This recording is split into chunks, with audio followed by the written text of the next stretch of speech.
อย่างบอกว่าจะเปิดตัวน้องใหม่ในปีนี้ ติ่งตึกดำกำพระแน่นจะมี Survival อีกไหมเนี่ยก็ต้องบอกว่าหลังจากที่หยางฮยอนซอกได้พูดถึงการเตรียมเปิดตัวศิลปินวงใหม่ที่มีชื่อเรียกชั่วคราวว่า Next Monster ชาวติ่งตึกดำอย่างเราก็เกิดความสงสัยขึ้นมาทันทีว่ารอบนี้ YG จะเปิดตัวศิลปินผ่านรายการ Survival มาเรียกน้ำตาและความปวดตับกับชาวเราอีกไหมเพราะที่ผ่านมา YG ให้เราประสบพบเจอกับสิ่งนี้มาตลอดเรียกได้ว่าตั้งแต่เปิดค่ายมามีศิลปินประมาณ9วงก็มีตั้ง5วงแล้วนะคะที่ผ่านรายการแนว Survival มาแล้วนะซึ่งรายการแบบนี้เนี่ยจะทำให้เราคนดูได้รู้จักกับศิลปินได้อย่างรวดเร็วแถมบรรยากาศของรายการที่กดดันมีการแข่งขันกันทำให้คนดูเนี่ยต้องคอยเอาใจช่วยพวกเขาให้อยู่รอดเป็นคนสุดท้ายให้ได้เดบิวต์เป็นศิลปินและพอพวกเขาได้เดบิวต์เราก็จะกลายเป็นแฟนคลับพวกเขาไปโดยปริยายเลยเพราะเหมือนกับว่าเราได้ผ่านความยากลำบากมาด้วยกันได้เห็นศักยภาพของเราเด็กฝึกเชื่อมั่นในความสามารถและเราก็รักพวกเขาไปยังสุดหัวใจไปแล้วด้วยรายการ Survival ก็เลยเป็นวิธีที่ YG มักจะใช้บ่อยๆในการเปิดตัวศิลปินวงใหม่นั่นเองวันนี้เรามาย้อนดูกันว่าจุดเริ่มต้นของการเอาเด็กฝึกมาผ่านรายการ Survival ของ YG มาจากไหนและมีวงไหนบ้างที่ผ่านรายการแนวนี้มาบ้างนะคะเรื่องราวมันเริ่มต้นขึ้นในปี 2006 ที่ YG ต้องการจะเดบิวต์วง Big Bang โดยแรกเริ่มเดิมทีนั้นมีเด็กฝึกที่กำลังฟอร์มวงเตรียมเดบิวต์อยู่6คนซึ่ง YG ก็ได้ถ่ายทอดเรื่องราวการคัดเลือก Big Bang ผ่านรายการสารคดีกึ่ง Survival ที่มีชื่อว่า Big Bang Documentary รายการนี้ไม่ได้เป็น Survival แบบเต็มรูปแบบแต่เป็นการบันทึกภาพการซ้อมการคัดเลือกสมาชิกในช่วงก่อนเดบิวต์โดยก็มีการถ่ายทอดให้เห็นกระบวนการซ้อมการฝึกของสมาชิกการประเมินความสามารถของสมาชิกแต่ละคนทั้งการร้องแรปเต้นและการแต่งเพลงให้เห็นการตัดสินใจเลือกสมาชิกที่จะได้เดบิวต์และเบื้องหลังการเตรียมตัวก่อนเดบิวต์สุดท้ายก็ได้สมาชิกที่จะเดบิวต์จำนวน5คนนั่นคือจีดากอน TOP หรือท็อปแทยังแดซองและซึงรีส่วนคนที่ไม่ได้เดบิวต์ก็คือจางฮยอนซึงที่ต่อมาเขาก็ได้เดบิวต์ในค่ายอื่นไปนะคะ Big Bang เดบิวต์ในปี 2006 โดยสมาชิก5คนและในปี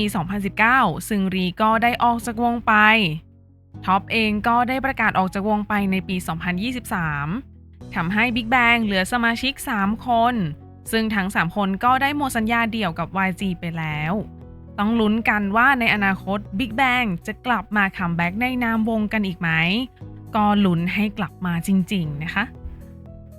พอทำรายการกึ่ง Survival มาแล้วคราวนี้ YG ก็เริ่มการทำรายการ Survival ของจริงในปี 2013 โดยมีชื่อรายการว่า Win Who is Next ซึ่งรายการนี้ YG ได้แบ่งเด็กฝึกออกเป็น2ทีมคือทีม A และทีม B โดยทีม A มีสมาชิก5คนทีม B มีสมาชิก6คนทั้ง2ทีมต้องมาแข่งกัน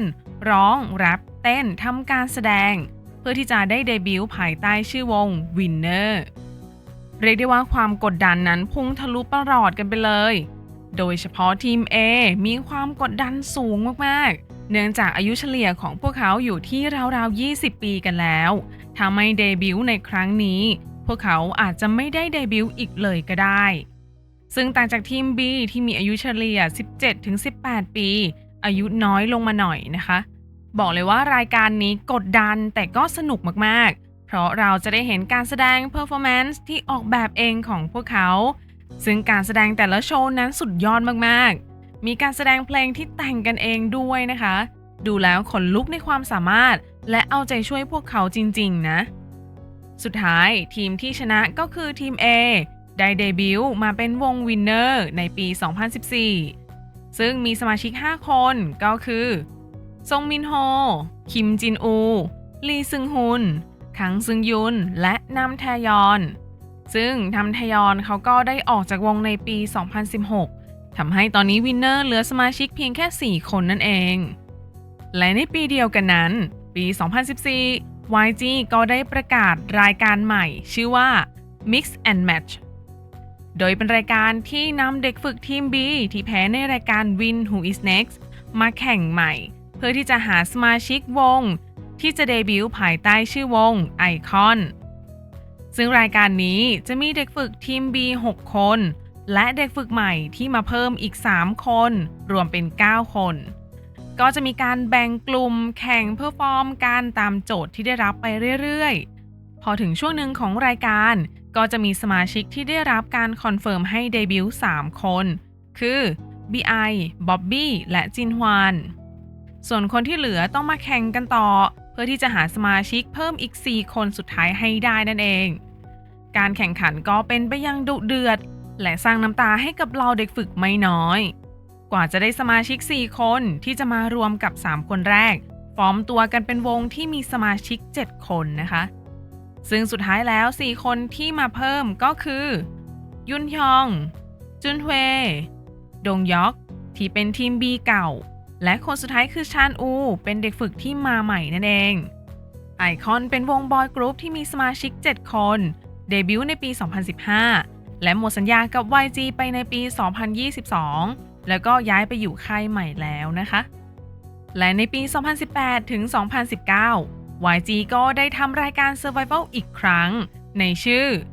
YG Treasure Box ซึ่งครั้งนี้ได้เพิ่มจำนวนเด็กฝึกที่จะมาแข่งกันไปอีกหลายเท่าเพิ่มความตึงเครียดให้เราเด็กฝึกและคนดูไปอีกโดยจะมีเด็กฝึกของ YG มาแข่งกันจำนวน 29 คนมาจากกลุ่มเด็กฝึก 4 กลุ่มคือกลุ่ม A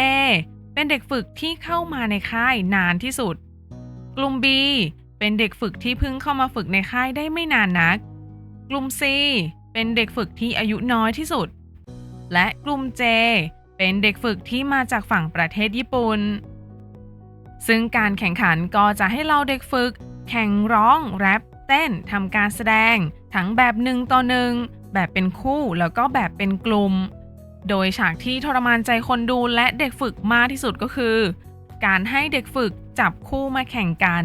แต่คู่ที่ไม่ได้รับเลือกให้ไปแข่งกับคู่หลักจะต้องมาแข่งกันเองกับคนที่ตัวเองเลือกมาฝึกด้วยกันนั่นแหละอีกคนผ่านไปได้อีกคนต้องตกรอบไปเรียกได้ว่าบีบหัวใจสุดๆนะคะสุดท้ายแล้วตอนท้ายรายการอย่างก็ประกาศชื่อผู้ชนะ 4 คนได้แก่บังเยดำคิมจุนกิววัตนาเบะฮารุโตะและโซจองฮวานแล้วก็จบรายการไปเลยพร้อมกับบอกว่าจะประกาศรายชื่อเพิ่มบนออนไลน์หลังจากนั้นก็ได้มีการเปิดเผยชื่ออีก 3 คนได้แก่พักจองอูยุนแจยอกและชเวฮันซอกเมื่อรวมกันแล้วก็จะมีสมาชิก 7 คนภายใต้ชื่อวง Treasure ต่อมา YG ก็ได้สร้างความประหลาดใจต่อเหล่าแฟนๆนะคะโดยการประกาศไลน์อัพการเดบิวต์เพิ่มอีก 1 วงซึ่งมีจำนวนสมาชิกทั้งหมด 6 คนก็จะมีฮายุนบินทากาตะมาชิโฮะคิมโดยองคาเนโมโตะโยชิโนริพักจิฮุนและฮามาดะอาซาฮิพร้อมชื่อวงยังเป็นทางการคือ Magnum ซึ่ง YG ก็ได้วางแผนที่จะโปรโมทโดยให้ Treasure กับ Magnum โปรโมทแยกกันและเมื่อ 2 วงมาอยู่รวมกันก็จะโปรโมทในนาม Treasure 13 หรือว่า Treasure 13 ซึ่งหลังจากนั้นก็ได้เงียบหายไปราว 1 ปีพร้อมกับมีสมาชิก 1 คนประกาศลาออกนั่นก็คือฮายุนบินทำให้สุดท้ายแล้ว YG ตัดสินใจที่จะนำ 2 วงมาผนวกรวมกันเป็นวงเดียวภายใต้ชื่อ Treasure ที่มีสมาชิกทั้งหมด 12 คนเดบิวต์ในปี 2020 นั่นเองและในปี 2022 บางเยดามและมาชิโฮะก็ได้ประกาศลาออกจากวงทำให้ตอนนี้ Treasure มีสมาชิกอยู่ 10 คนและวันที่ 7 มีนานี้หนุ่มๆก็จะปล่อยมินิอัลบั้มออกมาด้วยก็ฝากติดตามกันด้วยนะคะมาต่อกันที่วงสุดท้ายที่ก็ผ่านรายการกึ่งสารคดีกึ่ง Survival ของ YG มาเหมือนกันนะคะก็คือ Baby Monster ที่ผ่านการคัดเลือกในรายการ Baby Monster Last Evaluation ในปี 2023 เป็นรายการที่จะนำเด็กฝึก 7 คนมาผ่านการคัดเลือกครั้งสุดท้ายจากรุ่นพี่ในค่ายและหยางฮยอนซอกเองมันจะไม่เหมือนรายการ Survival ที่ผ่านมาของ YG แต่จะเป็นการแนะนำเหล่าเด็กฝึกให้คนดูได้รู้จักทั้งเล่าเรื่องราวและเปิดเผยความสามารถของพวกเธอให้ดูแบบไม่กักพวกเธอต้องมาผ่านการคัดเลือกทั้งแบบกลุ่มและแบบเดี่ยวซึ่งตอนแรกหยางก็ได้วางยาในใจของเราเอาไว้ว่าเขาคาดว่าจะเลือกแค่5จาก7คนทำให้เราลุ้นแล้วก็เอาใจช่วยน้องๆอย่างสุดหัวใจอยากให้พวกเธอได้เดบิวต์กันทั้งหมดมีการเรียกร้องจากแฟนๆมากมายว่าพวกเธอต้องได้เดบิวต์7คนเท่านั้นนะจนสุดท้ายหยางก็ได้ประกาศชื่อคนที่ได้เดบิวต์ได้แก่รุกะภริตาอาสะโรราชิคิตาฮารัมหรือรามิและอายอนก็คือพวกเธอได้เดบิวต์ทั้งหมด7คนเลยนั่นเองแต่ในวันเดบิวต์ในเดือน11ปี2023พวกเธอเดบิวต์กันเพียง6คนซึ่งอายอนนั้นได้รับการประกาศว่าเธอพักงานชั่วคราวเนื่องจากปัญหาสุขภาพสุดท้ายอายอนก็กลับมาในวงและ YG ก็ตัดสินใจให้ Baby Monster เดบิวต์อย่างเป็นทางการในเดือนเมษายนปี2024ที่ผ่านมานั่นเองเมื่อไม่นานมานี้ยังได้บอกว่าจะมีการแนะนำวงใหม่ให้ได้รู้จักกันในเร็วๆนี้แต่ก็ไม่รู้ว่าจะแนะนำสมาชิกแล้วก็เดบิวต์เลยเหมือน Blackpink ไหมหรือจะมีการทำรายการ Survival ออกมาให้เราได้ปวดตับกันอีกนะคะอันนี้ก็ต้องรอติดตามกันคาดว่าภายในปีนี้มาแน่ทุกคนคิดว่ายังไงวงใหม่จะเปิดตัวยังไงจะเป็นบอยกรุ๊ปเหมือนที่ติ่งตึกดำได้เดาเอาไว้ไหมก็คอมเมนต์มาคุยกันได้นะคะถ้าคุณเป็นติ่งตึกดำอยากจะติดตามเรื่องราวสนุกๆของค่ายนี้ก็ฝากกดติดตามกดไลค์กดแชร์ให้เพื่อนๆมาติ่งด้วยกันเยอะๆนะคะ